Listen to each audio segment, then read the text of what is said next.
Of course, this Victoria Day long weekend means a lot of festivities here in the capital city of British Columbia, including the Victoria Day Parade on Monday, but there's so much more. Executive Director of the Greater Victoria Festival Society, Kelly Kurta, joining us right now with a rundown. Great to talk to you. How you doing? I'm great. How are you, Ryan? I'm good. I'm sure you're very busy right now. Is this kind of go time? Everything's happening? Yeah. It's been a really busy couple of weeks for sure. I can imagine. And the parade is, of course, one of the big things we'd like to talk about. But there's a bunch of other stuff going on. Should we just kind of run down the weekend? For sure, yeah. So much happening this weekend. So Saturday we have our One World Festival at the Legislative Assembly in Belleville Street. So we've got about 40 or 50 vendors, a whole array of multicultural performances starting at 11 in the morning right through until 6 at night, where we finish off with the Canadian military. And then Sunday, we have our parade of bands. We have the Victoria Morris dancers kicking it off, stages, performing arts, and then our amazing parade of bands with, so how we do it is we do all the bands that are in the parade, we do them in reverse order up on the legislator. They do kind of like a marching through with some music, and then we go right into our drum battle. And we have the University of Washington coming back this year with their Husky drum team, which is always a fan favorite. And we've got a couple of our American bands are going to be there as well. And then, of course, Monday morning, we kick it off at 8:30 with the Victoria Mile, which we've done for a few years now. Last year, we raised $73,000 in support of the Parkinson's Wellness Group. There's still time to register. The goal this year for them is $100,000. And then 9 o'clock. Actually, hang on. Before you move on to the parade, the Victoria Mile, the race, I just want to dial into what that is, because that's a little running event, right? And is that because you've already got the roads cleared for the parade? Why not do a running race on it too? Well, why not add another element or another layer? I mean, it's just so much fun. We love supporting our local charities, and we do so with almost all of our events. And so a few years ago, Parkinson's Wellness Group came to us and they wanted to do this race, and we thought, that sounds fun. So we started it up at Burnside and Douglas, and it was exactly 1 mile right down to City Hall. And it was a great way to start the parade. And it's grown every year. And so last year was our biggest, $73,400 was raised. And this year we've got just over 200 participants. Still time to register, like I said, and all of the money stays right here in Victoria, supporting all of the programs for the Parkinson's Wellness Project. Okay, and that gets us to 9 o'clock Monday morning when the Victoria Day Parade happens. It's a little different this year. We've been talking to you about this for a little while now, but let's remind everybody that the route is different. Yes, it most definitely is. The route is the same route as we did with the Santa Claus Parade. So we were advised in October that the route for the Santa Claus Parade would be changed for November of last year.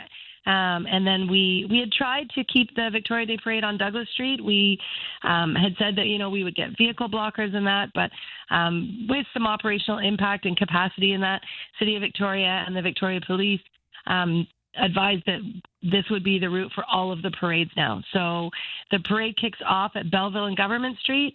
It heads north on Government, takes a slight left onto Wharf Street, all along the waterway to Johnson. Then we head east on Johnson, back up onto Government, and we disperse out at Chatham.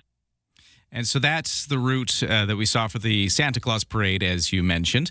And what have been the challenges in trying to shift things? I know you got to. It's all the result of that Lapu Lapu Festival tragedy, and communities all around BC are dealing with different rules and regulations. And I guess this route is just a safer route or easier to kind of block and corral. But what have been the challenges of trying to move the big Victoria Day Parade into this spot? There have been several, as with the Santa Claus Parade. So with the change to the new route, we've also had more equipment and more logistics put upon us from the city and the Victoria Police. So those include additional traffic control, fencing in certain areas of the parade that we have not had in the past.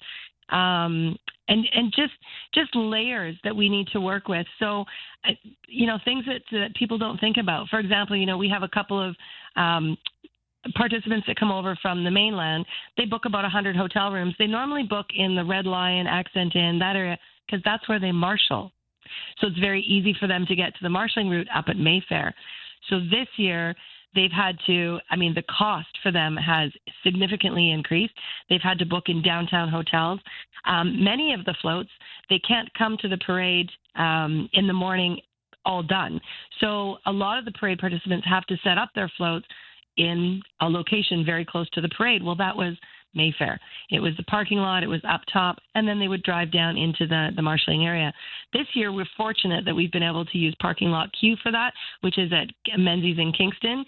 So we've been able to book that through our good friends at Indigo and have that so the parade participants can use it. But then we've also got to consider the horse-drawn carriages. That's their area where they do their business and stuff. So we've extended our marshalling area on Belleville Street all the way down to Oswego in order to try and fit in all of these entries, because Victoria Day is significantly larger than the Santa Claus Parade. Yeah, it's the big one. But it sounds like, though, you just laid out a lot of challenges you've had to overcome, but it sounds like you've got there. You've overcome the challenges. The Victoria Day Parade will be happening on Monday. It's going to be exactly what you think, just at a different spot. Exactly. It's going to be great. It's a wonderful event. It's a legacy. It's a tradition, from, parents and grandparents bringing their kids, and now those kids bringing their kids and their grandchildren. Come down, enjoy the parade, enjoy the new route, have breakfast or lunch at a local business. And let's keep the tradition going.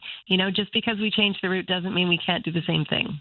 It's going to go at the legislature to begin along Government, Wharf Street, Lower Johnson, ending right around Centennial Square is where you'll see that play out if you want to plan ahead. And we're talking to Kelly Kurta, who is with the Greater Victoria Festival Society, helping to put all this together. Much appreciated. Thank you for talking to us today. Good luck on Monday and all through the weekend with all this stuff happening.